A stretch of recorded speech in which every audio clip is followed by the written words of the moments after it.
It's Friday, October 3rd, 2025. Happy Friday to you. Today is also German Unity Day, a national holiday in Germany.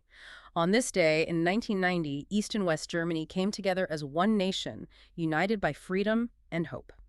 And now, on to today's episode.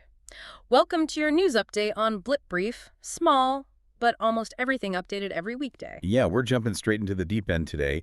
We've got a lot to cover: the Indian economy, global stuff, the tech behind it all. Now remember, Indie markets were shut yesterday, October 2nd. Right, so the momentum we're talking about, that's really reflecting the action from earlier in the week, plus, maybe some morning cues. Exactly. It's driven by this pretty intense festive optimism kicking in and some fresh global signals, too. Okay, let's unpack that Indian market momentum then. The numbers, well, they suggest investors were really keen to start the festive quarter strong. We saw quite a broad rally. But yet, broad base is right. Both the Nifty 50 and the BSE Sensex closed higher in that previous session, each posting pretty solid gains of approximately, what was it, plus 0.9%. Around 0.9%, yeah. Yeah. Solid. But, if you dig a little deeper, that enthusiasm wasn't exactly spread evenly everywhere. It was quite focused, actually. Oh, so... Well, certain sectors really outperformed the average by quite a bit. Take the Nifty Media Index, for example. That saw a massive surge, climbing 4%, plus 4% in one session. 4%. Okay, that's noticeable. Why the sudden big appetite for media stocks? Is it just like Diwali ad spending expectations? Well, that's certainly part of the narrative, yeah. But the analysis we're looking at suggests something maybe a bit more structural driving it. There's optimism around regulatory stability plus better monetization strategies. Monetization. Like subscriptions. Exactly. We're seeing analysts getting quite bullish, re-rating stocks based on rising paid subs across streaming and broadcast platforms. And interestingly, the indie music industry segment that's apparently booming, estimated around our $78 billion now. Right. So investors are looking at that and pricing in future profits from digital rights, international distribution. That seems to be fueling the optimism pretty aggressively. Okay, so it's potentially more than just a festive blip. It feels more structural. And meanwhile, the banks looked pretty strong, too. What? Private banks, the Nifty Private Bank Index was up a solid 2%. Plus 2%, yeah. That sector strength usually signals confidence in overall credit growth, which is, well, generally a good sign for the economy. Absolutely. And speaking of growth translating into stock moves, individual names were definitely moving on hard data. Tata Motors was the biggest winner, right? Jumped over 5.5%. Plus 5.5%, yeah. And that wasn't just speculation. It was a direct reaction, pretty much, to their September auto sales numbers. Passenger vehicle sales were up a massive 47%. 47%? Wow. Yeah, that's a huge figure. It shows consumers are spending, and it's flowing straight through to corporate results. That's tangible. Very tangible. Markets love that. But it wasn't all green, was it? Shriram Finance also did well, up over 5%, plus 5.3%. Right. But we saw some cooling off in certain big names. Looked like maybe some profit-taking. Bajaj Finance dropped about 1.1% negative. Minus 1.1. And Ultratech Cement fell around 1% too, negative 1.0%. Yeah, and that selective cooling is important for you to notice. It suggests capital isn't just, flowing blindly. Investors seem to be rotating. Rotating out of stocks that have run up hard. Exactly. Or maybe anticipating some softness in areas like construction, hence Ultratech, while moving into consumer discretionary like Tata Motors and banking, where the fundamentals look strong. It points to a bit more sophistication in the buying, not just chasing momentum. Right. And looking ahead, the IPO market is heating up for October. WeWork India's offer, RS 3,000 crore, opened today.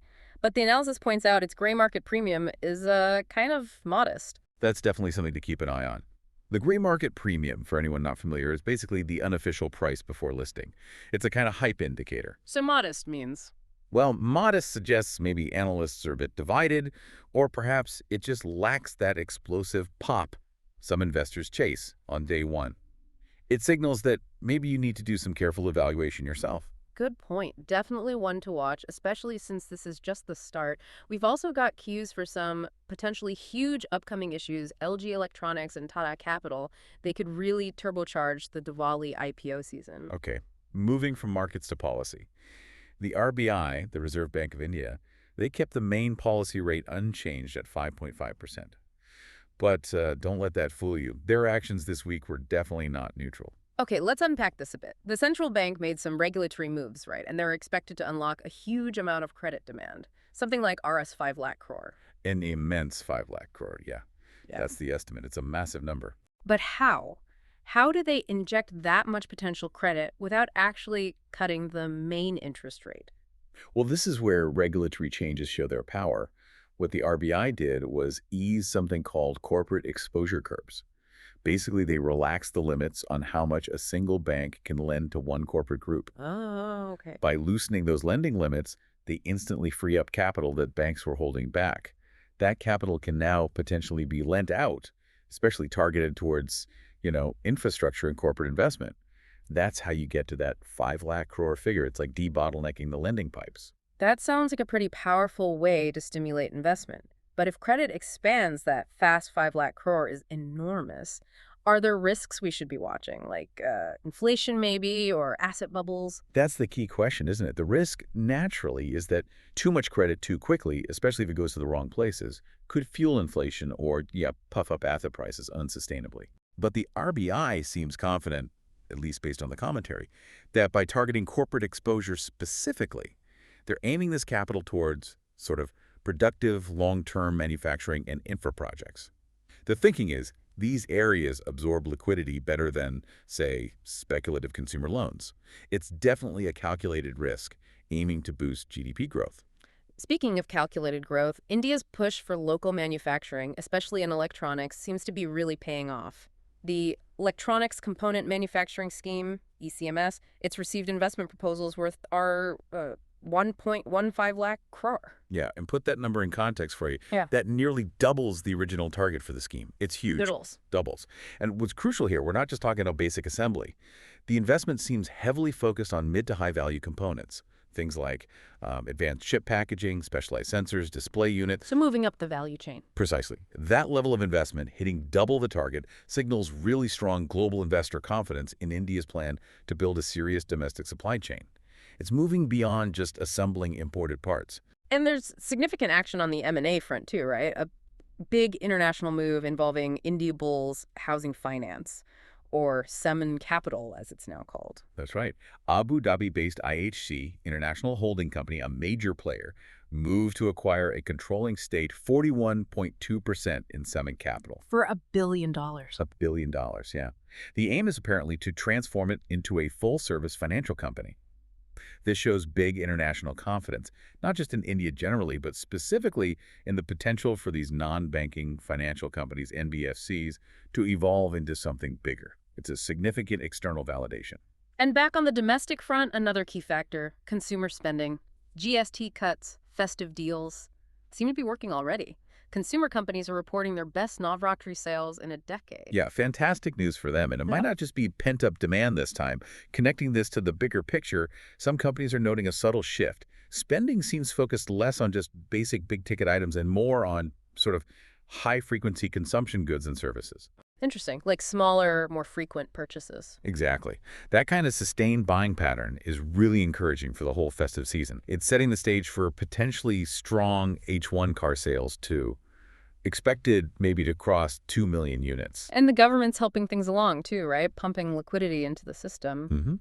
The center released over 1 lakh crore, 1.0, 1 lakh crore, specifically in advanced tax devolution to the states, getting that money out there just ahead of the big Diwali spending push. So yeah, seems like all systems are go for domestic demand right now. Okay, so India's growth engine seems, well, pretty fired up. Consumer confidence, corporate investment. But that domestic strength always exists within a global context. Let's shift there. The U.S. government shutdown is still dragging on. Yeah, day 2 now. And the impact, it goes deeper than just, federal workers not getting paid. It's delaying vital economic data releases. Like the jobs report. Crucial data. Exactly. And that data vacuum creates real uncertainty. It makes the Federal Reserve's job figuring out interest rates much harder.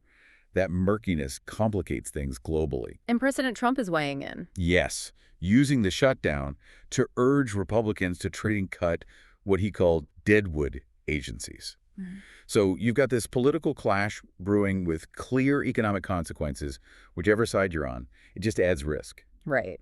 Meanwhile, over in commodities, we're seeing a bit of a shift. Oil prices have been slipping for 4 days straight now. There are expectations that OPEC Plus might start restoring some of the supply they've been holding back. Brent crude, as a result, is heading for its biggest weekly drop in about 3.5 months. So either more supply is coming or maybe growth forecasts are weakening. Could be a mix of both. Hmm. Markets are weighing those possibilities. But on the flip side, look at precious metals. They're still rallying. Silver, in particular, has had an incredible run, soaring 60% just in 2025. 60%. That's huge for silver. Why such an explosive move, especially when oil is cooling off? Well, silver seems to be benefiting from two things at once. First, it's acting as that classic portfolio hedge protection against inflation worries and, geopolitical uncertainty. The safe haven aspect. Right. But second, silver has major industrial uses, particularly in green tech. Think solar panels, EV components. That demand is growing strongly.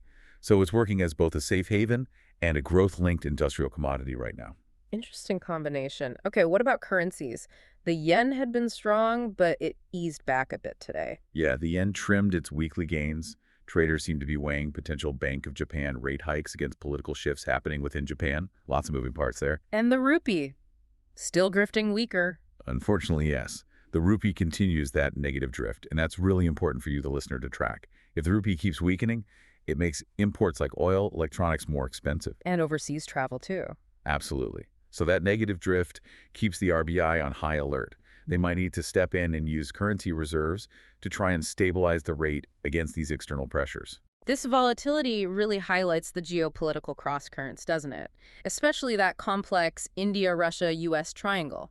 President Putin reportedly directed his government to tackle the trade imbalance with India. Yes, and what's interesting is the specific focus. They're trying to deepen the economic ties beyond just defense sales, which have historically dominated. Putin specifically mentioned buying more agricultural products and medicines from India. So diversifying the relationship. Exactly. It looks like a direct attempt to make the trade relationship broader and perhaps more resilient against Western sanctions pressure on Russia. But at the same time, Putin also issued a warning about U.S. tariffs, saying high tariffs on countries like India and China could backfire on the U.S. itself. It highlights that constant balancing act for India. You have these deep, long-standing strategic ties with Russia, especially in defense. But then your growing economic and tech partnerships are increasingly linked to the U.S. and its allies. Walking a tightrope. A very fine tightrope.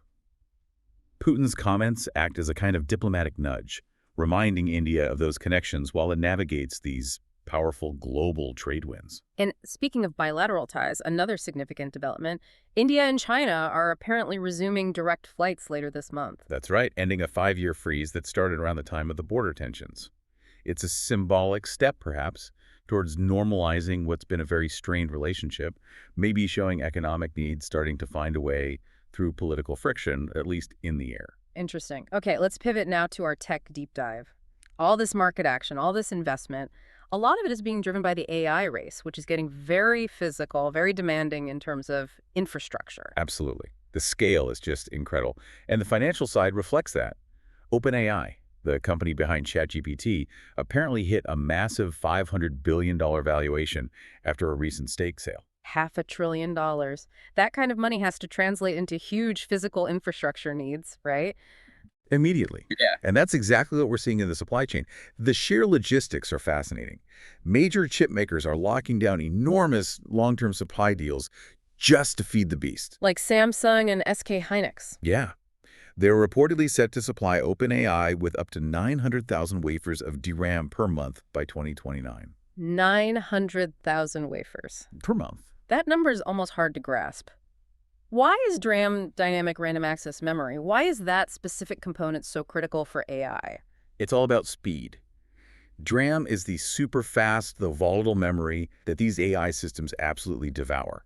When you're training these huge language models or running complex AI tasks, the system needs to constantly access and process massive amounts of data instantly. So the GPUs need the DRAM to feed them data quickly enough. Precisely. The AI chip itself might be powerful, but it's useless without that immediate high bandwidth memory access right next to it. That's often the bottleneck. So for a company valued at $500 billion, securing that DRAM wafer supply isn't just logistics, it's a core strategic necessity. And processing at that scale generates incredible amounts of heat, right? Energy demand is a huge issue for these data centers. Yeah, massive issue. Right. And cooling is a major part of the power consumption. China's actually trialing a really innovative solution for this. They're placing energy-saving server pods, essentially. Mini data centers underwater near Shanghai. Underwater, seriously? Literally underwater.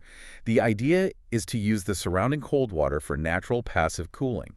It tackles that extreme heat generated by all this AI computing much more efficiently, potentially, than traditional energy-hungry air conditioning systems. It's quite literally a deep dive to keep the digital world running cool. Wow.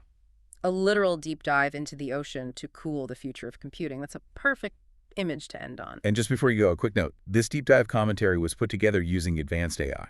We always strive for accuracy, but please do cross-verify any crucial information yourself. Your informed decisions are what matter most.